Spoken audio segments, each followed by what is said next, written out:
If you are a Nigerian or a foreigner and you have ever searched on the internet about certificate of occupancy, right of occupancy, or anything related to title documents within Nigeria or statutory titles within Nigeria, then this particular video is specially made for you. In this video, I'm going to answer a number of questions, and here are a few of them. Number one, the Land Use Act of 1978, which is the primary act that governs anything land here in Nigeria. We're also going to be looking at the FCT Act for those of you who invest in the Federal Capital Territory. Also, we're going to be answering a number of questions, and the first of them is, what is a certificate of occupancy? The second is, what is a right of occupancy? What is the difference between right of occupancy and certificate of occupancy? Types of certificate of occupancies in Nigeria. Also, we're going to be looking at types of rights as it relates to land in Nigeria. We're also going to be looking at the FCT Act and land within Abuja. And also, we're going to look at certain realities about CFO in Nigeria. And first amongst them is the fact that not many Nigerians can actually afford genuine CFO land. Yes, not many Nigerians. A lot of people call and say, oh, I want to buy a CFO land. If it's not a CFO land, I'm not buying. The truth and the reality is that not many Nigerians can actually afford genuine CFO land, especially at the statutory level. And then secondly, not all CFO lands are worth investing into because there are different types of certificates of occupancy. And finally, there are many times that you actually don't need a CFO. You actually shouldn't be asking for a CFO land depending on the purpose. And of course, we're going to explain all of this in this particular video. And trust me, this is one video you want to watch to the very end. My name is Raymond Ejoma, and I am the lawyer that loves real estate. Or if you like, the real estate entrepreneur that uses law and real estate as a tool in building wealth for myself and for my clients. And yes, this video is brought to you by Fortreal Limited, a real estate company right here in the very city of Abuja. And as a company, we bring you the absolute best of real estate here in Abuja and its environment. And most importantly, do what to subscribe to this channel, like this video, drop a comment, and be a part of this family, because right here we are building wealth through real estate for us and of course for all of our clients. So do make sure you subscribe again and share this particular video with a friend. Now this video is too important and I'm going to take my time to explain as much as I can. The very first question is, what is certificate of occupancy? Or just before then, there are two important acts I'm going to make reference to in this entire conversation. The Land Use Act of 1978. This law or this act was enacted in 1978 as a way of helping Nigeria to govern everything that has to do with land within Nigeria. And the FCT Act on the other side came in as an act to also establish the Federal Capital Territory as well as govern certain land activities or anything related to administration within the Federal Capital Territory. So having laid these two core foundations, let us now begin to answer the questions step by step. The very first one is, what is certificate of occupancy? Now, again, all of these references will also fall back to the Land Use Act as well as certain practicalities, because again, having established the Land Use Act, there are certain realities that the Land Use Act did not capture.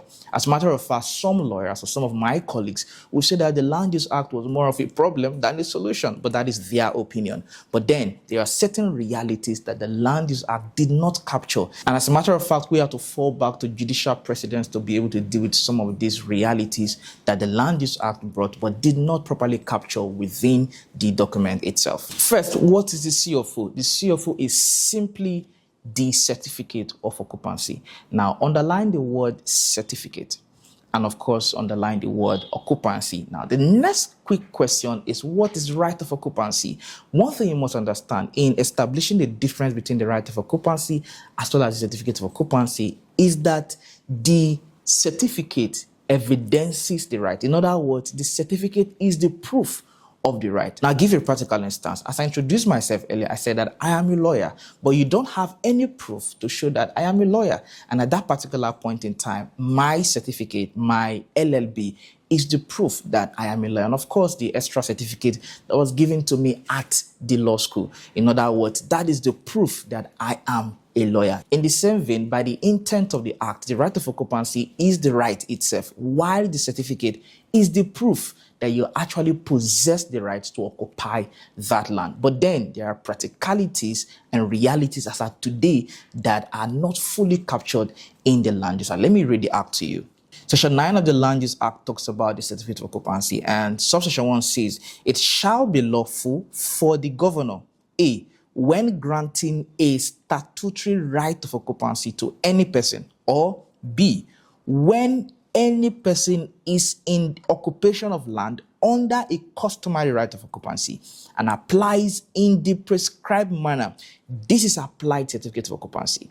A is allocated certificate of occupancy. I'm going to differentiate all of them, right? And C, when any person is entitled to a statutory right of occupancy to issue a certificate under his hand in evidence of such right of occupancy. In other words, in any of these three circumstances or situations, the governor can now issue a certificate which is meant to prove such right of occupancy. In other words, between A and C, which is any of these circumstances, it is the duty of the governor to issue a certificate to prove that this person has been given statutory right of occupancy. And note that it is not just for the governor. The minister of the FCT also has a role in this regard, and this is where it applies. For the governor, it applies, or his responsibility or her responsibility is at the state level, while for the minister of the FCT, it is for the Federal Capital Territory as established by the FCT Act. So generally speaking, by way of interpretation, it is safe to say that the Land Use Act, the intent of the Land Use Act was to make the certificate serve as proof of the right of occupancy. So again, the two keywords are right and of course certificate. But then in reality, particularly for a place like Abuja, the right of occupancy also now comes with a document. And in law, we say that the document speaks for itself. But in the reality, or as far as things are concerned right now in Abuja, you need to step up with the right of occupancy and take it to the next level of the certificate of occupancy, depending on the circumstances as well as the purpose of investment. Other practical differences between the right of occupancy and the certificate of occupancy are in terms of their value. And of course, specific value, if you ask me, particularly for those of you who want to take a loan. But as far as the reality of things are concerned, within a place like Abuja, the right of occupancy has its value and the certificate of occupancy has its value, particularly if you are able to solidify your document. Even if you have your right of occupancy, for example, you have a building approval for your right of occupancy, the rest can be taken care of in line with the policies, the terms and conditions of your document, and everything in between. But as far as these two documents are concerned, they are good to go depending on the purpose of the investment, the duration of the certificate of occupancy or the right of occupancy, and of course, what you want to use it for at the end of the day. The fourth point in this conversation is types of rights as it relates to land in Nigeria. The first type of right is customary. The second is statutory. The customary is issued by the local council, while the statutory is issued by the governor or the minister of the FCT, as the case may be.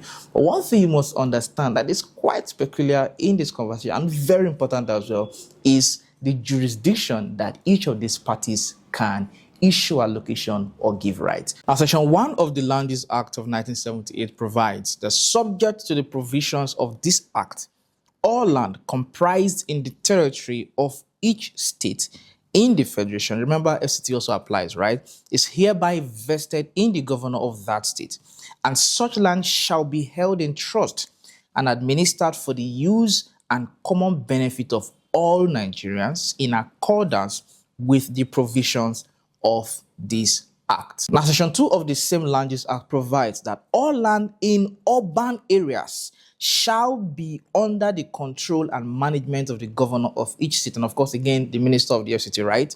And B provides that all other land shall, subject to this act, be under the control and management of the local government within the area of jurisdiction of which the land is situated. And the summary of this part in terms of land allocation in Nigeria is that for rural areas, local council can or should be able to allocate lands, while within urban areas, the governor has the allocation right to allocate rights, even though all lands are vested in the governor and the minister of the FCT, as the case may be. Note, there is a difference here if you are in Abuja, because there's another act, which is the FCT Act, that governs land administration here in Abuja. But there is also a part of the Land Use Act that also prorogates Section 3 that provides that subject to such general conditions as may be specified in that behalf by the National Council of State. This is very important. The governor may, for the purposes of this act, by order published in the State Gazette, designate the parts of the state, or the area rather, of the territory of the state constituting land in an urban area. The summary of this part is that, let me even quickly take you to section 51, which is the interpretation part of this act.